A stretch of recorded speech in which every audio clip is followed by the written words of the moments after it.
From Countable, it's the Daily Dose. What your government is doing and what you can do about it. I'm Andrea Seabrook.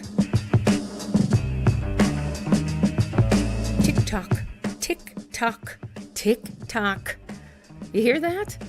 That's the sound of time running out on the extension of government funds that Congress and the White House passed. In other words, February 15th, that's the end of next week, is the deadline for figuring out how to keep the government open. Otherwise, it will shut again. And what's the big question here? Well, you know this already. It is the wall. The question of how Democrats, newly in control of the House of Representatives, and Republicans, that is mainly President Trump, but also those in control of the Senate, are going to work out their differences about how to protect the southern border of the United States. This is one of the hottest questions on Countable right now. Should the U.S. build a wall on the southern border? How should the U.S. raise the funds to do that? Should the president be able to use military funds to do it in the absence of Congress actually passing a law and giving the money to do that? And then President Trump issued a tweet talking about creating a human wall. That is, in the absence of a real wall, he will send more humans to patrol the border. And what he's referring to in that tweet, it appears anyway, is the fact that he has ordered some 2,000 more military personnel to the border region to help Border Patrol agents there. So let's talk about that for a second, because thousands of people already are, especially on Countable.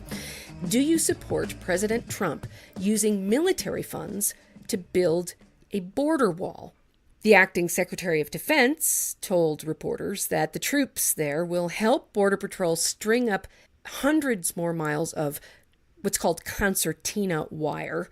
That's like super coiled barbed wire or razor wire. And just put more eyes on the border itself, watching for people who illegally steal into the U.S.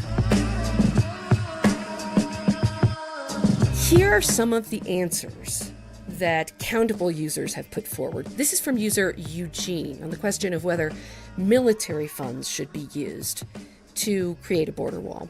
He says, quote, "If it in any way has anything to do with the safety of U.S. citizens, it's a military issue. There is a $725 billion a year military budget. Use it for the safety of our citizens." Then again, Countable citizen Lion Man says, quote, "There's a good reason we do not allow military to enforce the law inside the U.S. Do not begin to slip down that slope."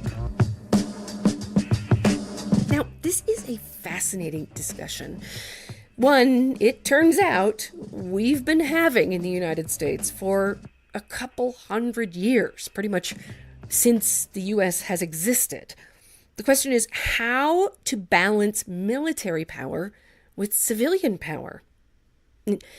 There's a reason the Constitution puts the status of commander-in-chief of all of the military in the hands of an elected civilian, completely outside of the military structure. And there's kind of a shorthand term for this. It's Latin. It's called posse comitatus. And we'll talk about more of that in coming days. But it's really important what you think about this right now. It's critical, especially when the commander-in-chief, the civilian commander-in-chief, is using military action to patrol the civilian border. And that leads us to the three things you can do today to affect your government. 1, stretch your mind a bit and try out this thought experiment. What is the difference between police officers, that is, those whose mission it is to enforce the law, and military personnel? How close are their missions, and how close should they be? Is it important, or is it artificial to keep them separate?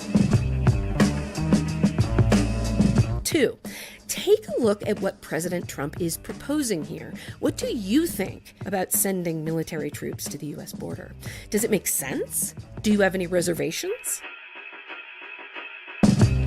And 3, get in touch with your representatives in Congress. And really, don't be afraid to go in depth with them about your thoughts. I mean, you hired them, remember? Or at least a committee of you and your neighbors hired them. And then, okay, that's assuming you actually vote. At any rate, it's just a couple of clicks to reach them any number of ways at Countable. That's Citizen Tech putting you in charge of your government. I'm Andrea Seabrook. Talk to you tomorrow.